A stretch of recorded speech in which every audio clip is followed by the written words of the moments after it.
morning, homesteaders. It's bright and shiny. Well, not really shiny, but it's not even bright.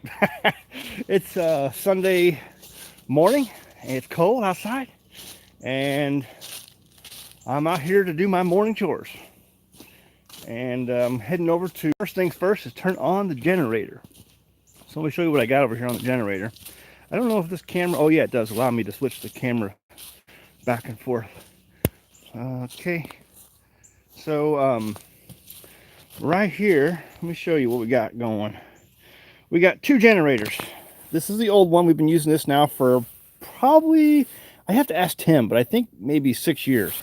I don't know for sure, but something like that. I mean, it's gone through its paces, and we put, I mean, is there an hours count?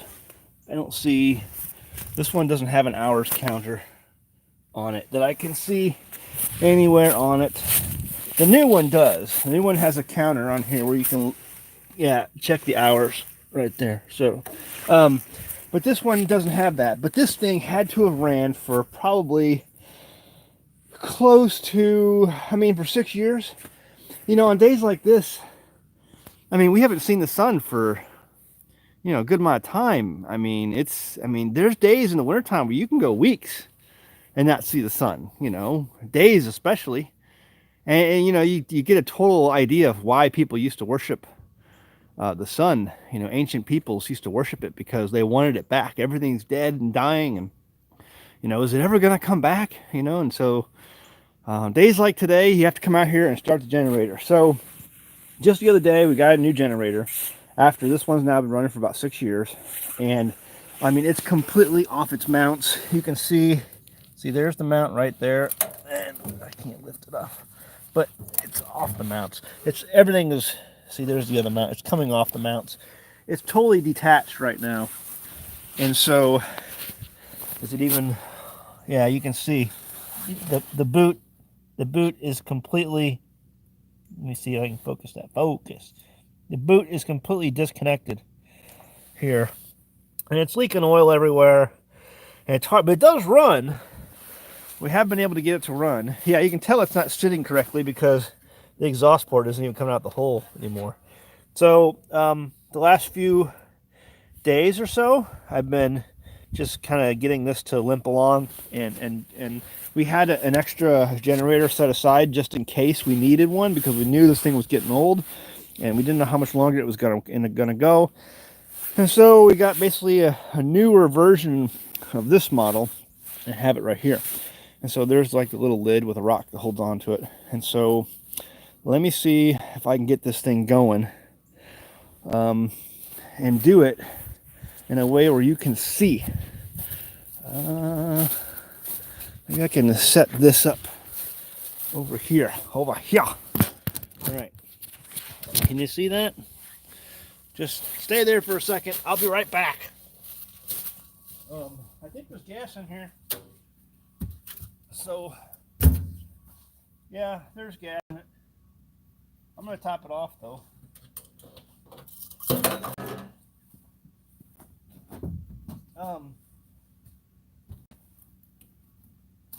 We've been going through the gas lately because there is just not a lot of sunshine. I mean, this is when you pay your electric bill, right? It's when you're buying gas.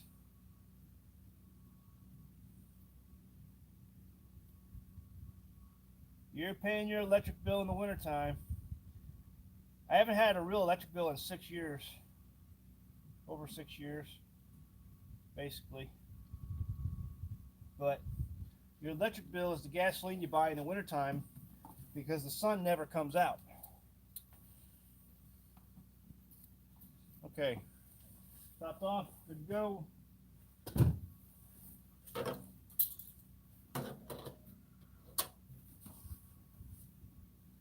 right.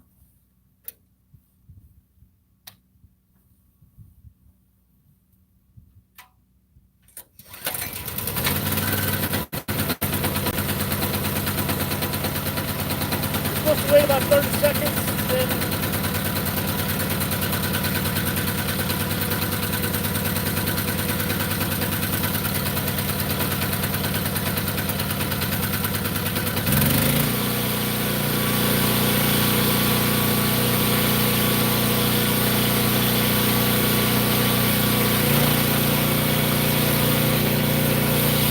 Okay, so underneath here is the inverter. I'm sorry, no, the charger, 3-stage charger. And from there it's wired into the battery bank, which the AGM batteries are inside this box. So I just lift up under the lid and switch that, and now it's charging the batteries. The batteries, you know, on a day like today where it hasn't been sunny, I ran the generator last night, and so it was needing a charge for sure. You know, days like today, there's just gonna be no energy coming into these panels, and it's just is what it is. You got to pay your electric bill, and that's your electric bill. So here's our straw on that video I did the other day. Brand new, great looking straw.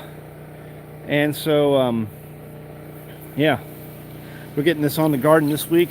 I've got to go get me hopefully a wood of mushroom compost to put on some of my raised beds out here, and once I do that, I can go ahead and get some other stuff planted I want to.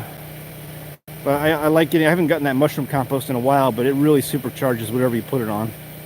And I may use it for a couple other things as well. I need to go through here, I need to prune all of my blackberries. Haven't done that yet, it's on the list. But anyway, Josh was down at the sheep, going ahead and getting them fed with hay for the morning, and the cow as well. So the other day, I heard there was a loss in the neighborhood. One of the Pyrenees dogs in the area was killed by a bear, from what I understand. I don't know if that's true yet, but I haven't talked to anybody. I just saw it posted. But he's a big male Pyrenees, and he was killed supposedly by a black bear. And we have a lot of bear activity around the homestead. And we've seen them. We saw one on the road last year coming back from the swimming hole. My neighbors have seen it. They attacked their hives one time, and then attacked their kitchen. They have an outdoor kitchen like we do. And a lot of people around my neighbors get them on their game cameras, you know, every year, throughout the year. So I know they're on the homestead, but I haven't seen them specifically yet. You know, right here walking through the homestead, even though I know they have. Anyway, the point goes, this male was a big male Pyrenees, and he probably could have held his own against a bear. He was big. But the issue is he was neutered. And when you neuter an animal like that, a fighting animal that's supposed to be a fighting animal, a guard animal, they lose a lot of the testosterone that gives them the ability to fight and fight effectively. And it's one of the reasons I don't believe in, you know, neutering or spading my animals. If you don't want your animals to produce the way animals produce, then don't have those animals. Or if they're livestock, you know, eat them or sell them, you know. But it's also one of the reasons I don't like dogs. I like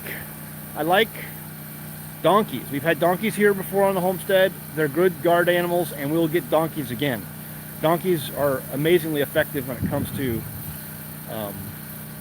livestock. Amazingly effective. And they can take on a bear. They can take on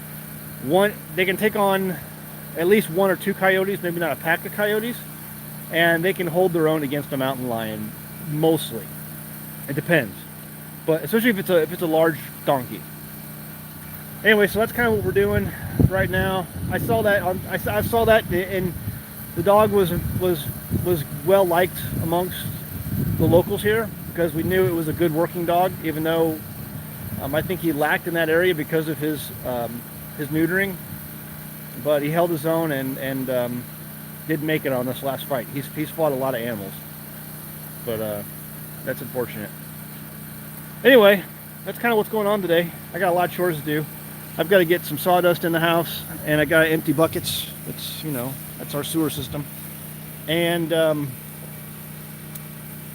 there's lots of stuff going on. It's freezing right now. Let's go out and take a look at the water tanks.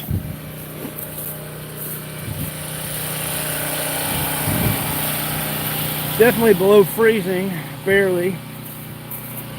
We haven't gotten any snow. I saw St. Louis got slammed.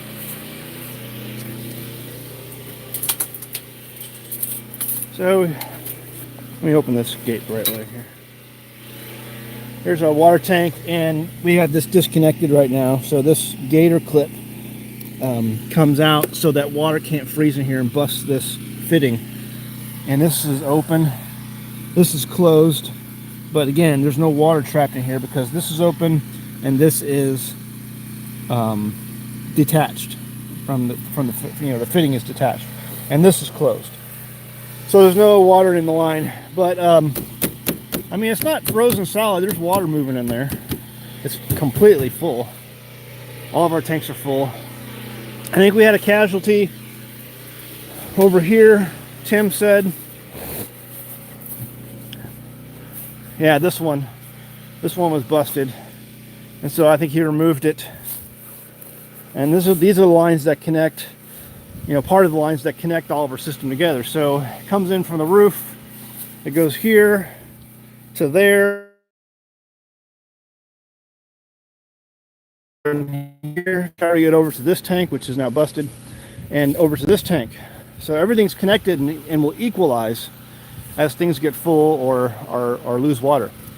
And then you have a pipe that goes down from here all the way over here, across, and over here you can kind of see where that dead grass is right there, and it connects into there.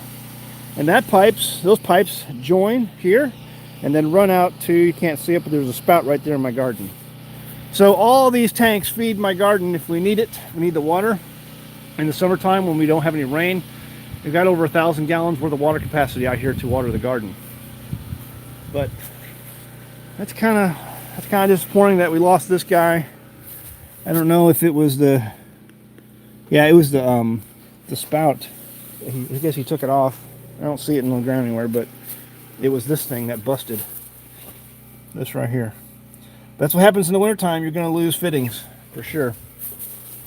You're going to lose fittings if you're not careful, and sometimes even if you are careful, you're still going to lose them. It's just the way it is. All right, guys, I'm going to let you go. I got a lot of chores to do. It's cold outside.